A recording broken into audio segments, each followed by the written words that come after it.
Hi, thank you. So this presentation will be about XProc and about supporting other media types than just XML in XProc. This is, by the way, motivated by our recent discussions in the W3C XML processing model working group regarding the future of XProc and a potential version 2 of the language. As a working group, we've been collecting feedback from the user community as well as from within the group itself regarding like the main pain points in the language, the weak size of XProc, or also ideas for new features or new functionality that can make the language more powerful, more useful, and more friendly to use. And if you are interested in some of these ideas, the working group maintains a wiki, which you can take a look at if you want. And one of these ideas that we are sort of playing with is supporting multiple media types, or at least making working with multiple media types easier in XProc. What I'm going to talk about here is my personal investigation of this issue, trying to understand more what it means and what it involves and what the implications of such move are. So it's not something that the working group is going to do or has agreed on. I would like to think about this more as like a starting point for a broader discussion within the working group and maybe also the user community, whether we want to do this at all, and if so, then how. Now, before I begin, I should start with like the first big question: why bother? Why is it actually important, that we enable support for multiple media types in XProc at all? Because after all, XProc is an XML pipeline language, and the specification is actually quite clear that it's a language for processing XML documents. The steps, out of which you build a pipeline, they expect XML documents as their input, and they produce XML documents as their output. So why introducing support for non-XML media types? And well, the answer is that we don't live in some kind of XML greenhouse, and XProc itself is an integration language, and it turns out that real-world XProc pipelines have to deal with non-XML data in one form or another quite often. And it's common to have pipelines that have to interact with, for example, web services that don't speak XML, or you can have pipelines that produce non-XML output. A simple example is our publishing pipelines that produce PDFs or EPUBs or whatever. And so you should be able to deal with these situations. Unfortunately, because non-XML data cannot flow through the XProc pipeline, only XML documents can.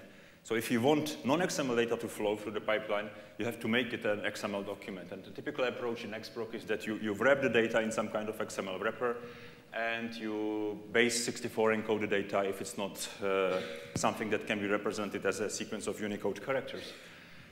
And this actually seems like an acceptable compromise for a lot of situations, but unfortunately, if you actually want to do something with such content in XProc, it's not that easy. And in fact, you can, with core standard XProc, you can do essentially only two things. You can either send the base 64 encoded data using HTTP request, or you can apply the unescaped markup step to the data. But that step can be only used to process data that actually is XML or HTML or related markup. What the unescaped markup step does, it decodes the base 64 encoded data and tries to convert it to XML. And another unfortunate thing is that in XProc there is a store step which you can use to save XML documents to an external location. but you cannot use it to store binary data. So if you pass this base64 encoded representation, that's exactly what the store step stores. It doesn't decode and store the raw binary data. But what this means is that if you want to do something meaningful with this representation of non-XML data, you almost always need extensions, extension steps, and so on. So one potential way around this is not to force the data to flow through the pipeline, but to use some kind of side channel, typically a file system, for example. And the steps that produce non-XML content, they store that content as a file, for example, and they just pass a URI reference in a form of an XML document to the other steps in the pipeline that need to be aware of this content. And this approach, again, depends heavily on extension steps, because for your solution, you have to implement steps that create the content, steps that are able to retrieve it, process it maybe, and so on. Another potential problem that sometimes happens with this is that you have to be extra careful when you construct the pipeline to ensure the right sequencing of the steps in the pipeline. It can happen that sometimes the steps may be executed in a wrong order if you are not careful enough, because the steps actually pass some information using a secondary channel outside of the main processing flow. So how you can improve this situation? So there are two main options. You either take the existing state and, for example, improve the support for base64 encoded data. You could fix the store step by introducing some kind of a binary XML serialization method. Or you can take a more radical step, and you can say that you allow non-XML data to flow through the pipeline as well, which of course brings some challenges.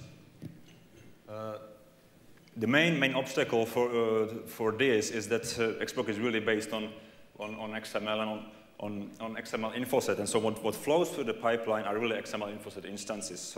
So if you want non-XML data to flow through the pipeline, you have in this situation you have two basic options that I see. So you either introduce some kind of magic to the processing and let the XProc processor construct some kind of XML view or XML representation on top of the non-XML data, which can be then consumed by the steps in the pipeline. The advantage of this is that the language doesn't have to change that much. The steps can operate on XML without any modification, so they just get output. They just get XML input that is produced by some machinery that is not visible on the language level. The disadvantage of this is that if you want to do tasks like recode JPEG images, for example, this approach probably may not be the best one, and you still would like to actually be able to operate on the raw binary stream. So the other option is that you actually break this requirement. You relax the requirement that only XML documents can flow through the pipeline, and you actually allow binary data to flow through the pipeline as well. But that introduces the problem that suddenly the language needs to be adapted for this as well. The steps that before expected only XML input must be prepared that they can get, for example, a JPEG as an input. And so we need to deal with these situations. But interesting thing to notice is that these two options, they're actually not exclusive. You could imagine some kind of scheme that makes both of these possible. Things get more interesting when you introduce XPath, because XProc is using XPath as the expression language. And again, it opens a whole number of questions, like what does it mean to query using XPath? What does it mean to query non-XML data? Does it mean that you query some kind of metadata metadata that you extract from the content, such as dimensions of a JPEG image, for example? Or is it really that you can query the raw binary data and look at the individual bytes in the stream.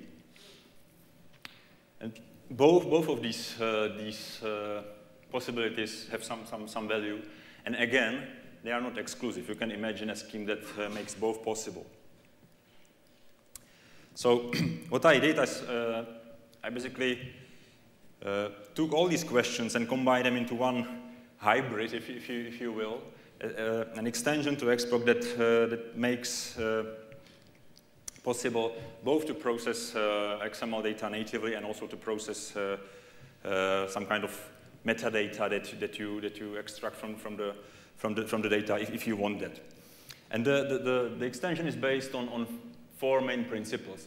So first, both XML and non-XML data can flow through the pipeline. The XML data flows as in XML info set instances as in standard XProc. And non-XML data flows as raw byte sequences.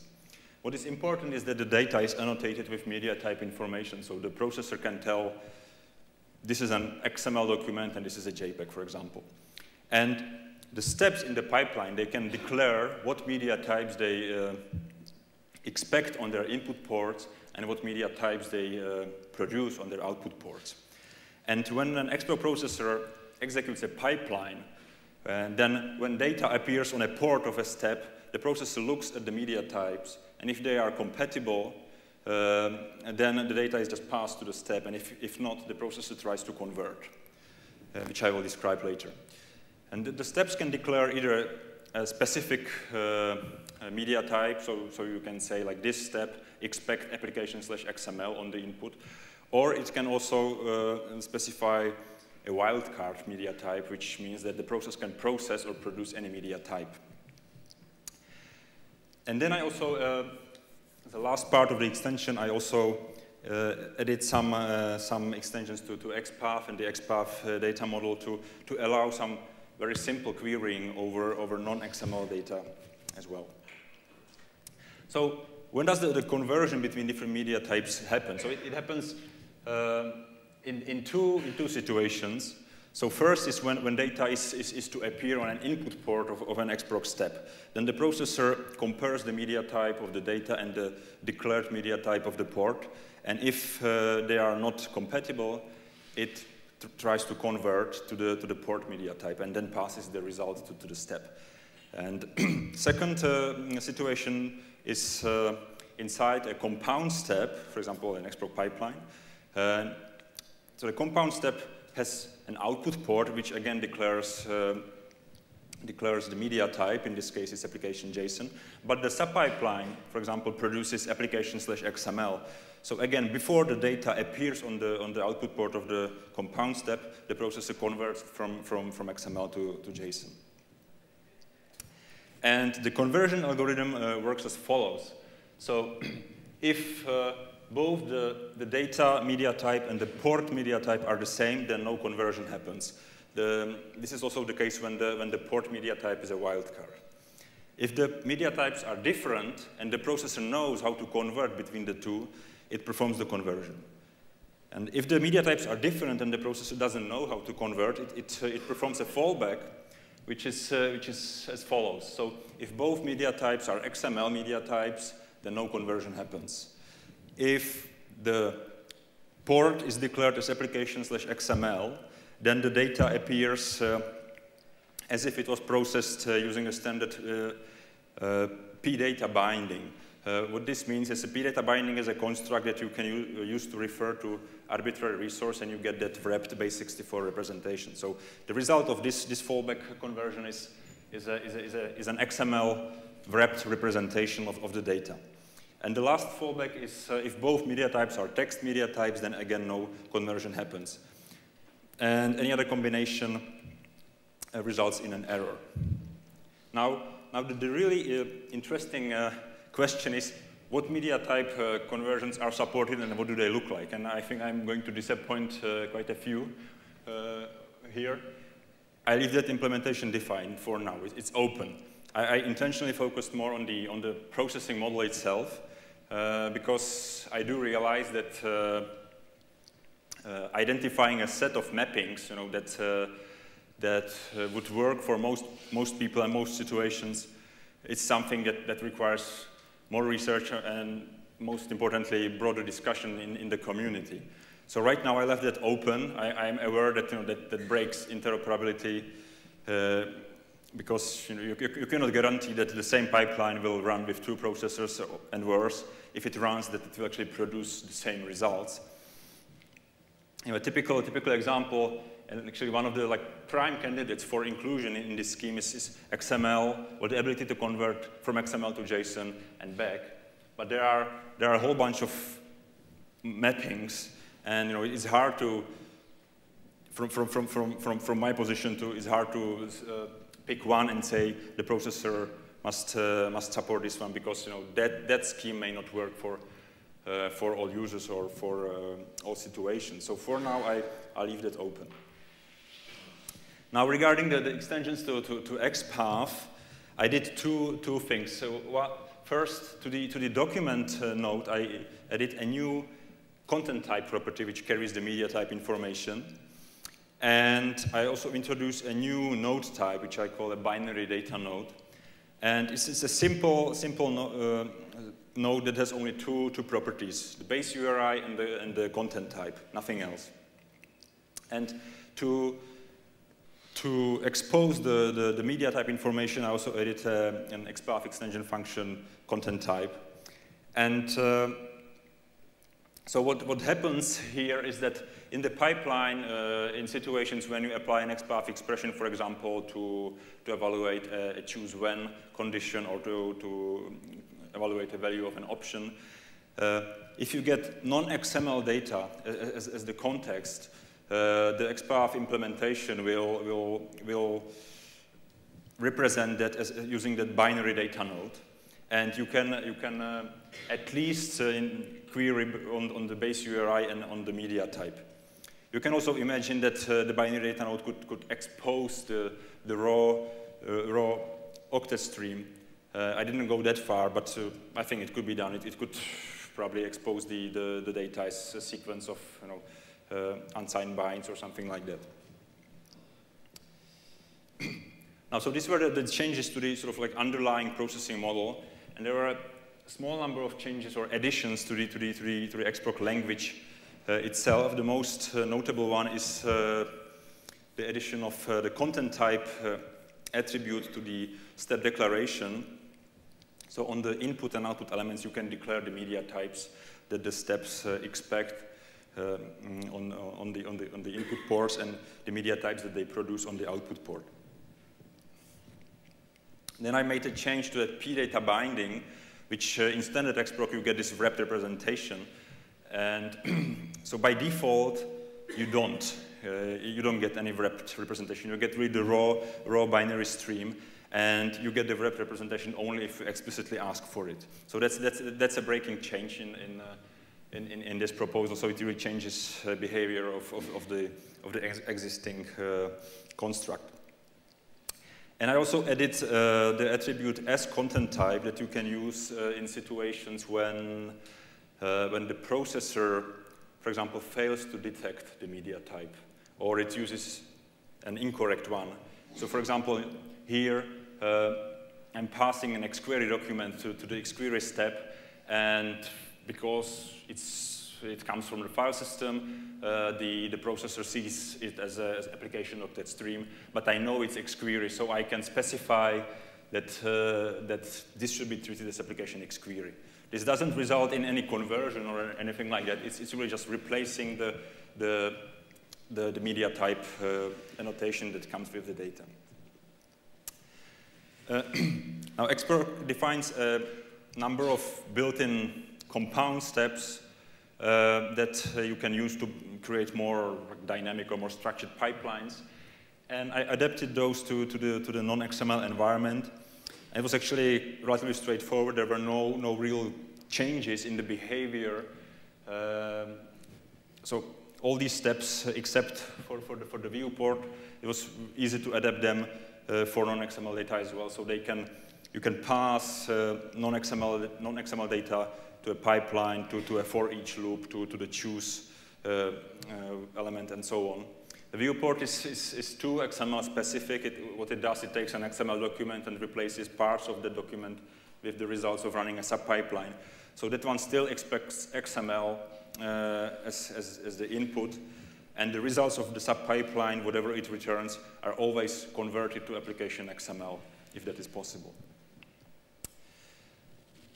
And the last thing I did, I went over the atomic steps in the standard step library and identified a number of them that can be adapted and that can make sense to use with non-XML data. I think the most notable one is HTTP request. In standard XProc, when you use this step and you get a response body that is a non-XML media type, you get that wrapped base64 encoded representation. Here I changed it that if you get non-XML response, you get it as a raw sequence of bytes. And I also added an extension step as content type, which it's basically a dynamic variant of that as content type attribute that I described earlier. So you can dynamically specify this override type in your pipeline. And so that's the proposal or the whole idea. I actually implemented this in our XProc implementation, and I would like to show you a couple of small examples. So this is a pipeline. I hope you can read it. This is a pipeline that is just a simple choose, and depending on the media type of the data that you pass to the pipeline, it performs different things. So if the media type is application XML, it performs X-include. If it's not, it just returns the data with no modifications. So if I run this pipeline and I pass an XML document to it, by the way, by default, all input data is treated as application/XML to keep some sort of compatibility with the existing language, because in most situations you are dealing with XML. So if I run the pipeline, so this is the result. The original document had an X-include reference that included the paragraph element. If I say on the command line that this is actually not XML, but for example text plain, and I run the pipeline again, you see no X-include processing was performed. It was treated as plain text. The second example is a more interesting one. What it does, so I used the Twitter public timeline JSON response, and here I loaded from a file, but I can also request it over the network. But here I loaded from a file, and then I actually XQuery it. And so what happens between the HTTP request step and the XQuery step is conversion from JSON to XQuery. So for the purpose of this example, I implemented a conversion that is using the JSON-lib Java library, and I run an XQuery over the result. So if I run the pipeline like this, well, there are some encoding issues on the console, but so what happened is that the results of the HTTP request got converted to XML, and then the query extracted the usernames from the result.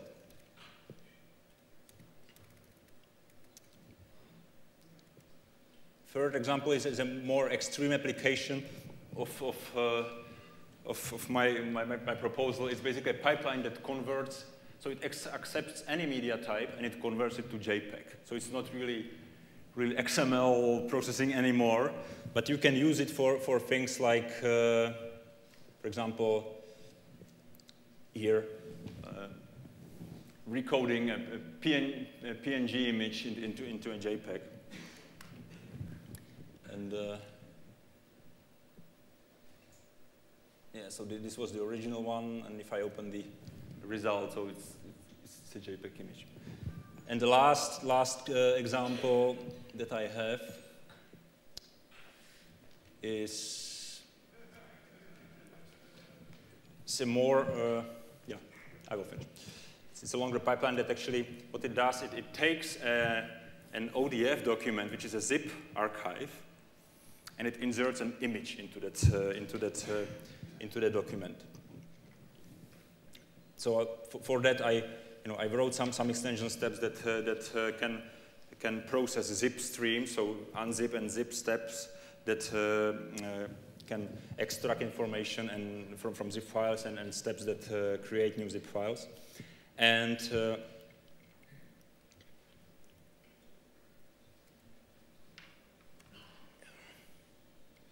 I have an empty document, and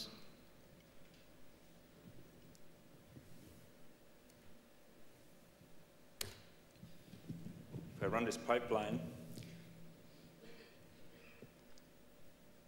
and look at the result document, so this is the resulting document. So what this pipeline did is it unzipped the original document inline in the pipeline, inserted the image, created a new zip inline in the pipeline, and stored this result as a new ODF document.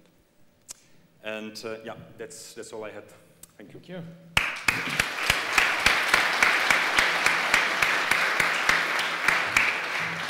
So we have 1 minute or two for questions. Any questions there? Yeah.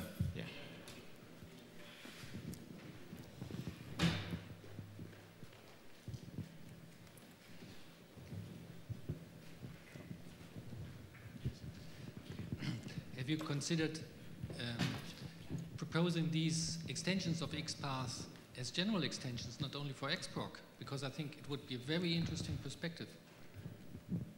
Well, I haven't, but yeah, maybe. But in my case, it was really like a quick experiment, to enable that in the XProc context. I think to be able to actually apply these extensions somewhere else, it would need to do more research. What I actually did, I first implemented this, and then I created I wrote an article about it and tried to formalize it a little bit. But I think to be able to use this more broadly, I would have to do more research and make it more formal.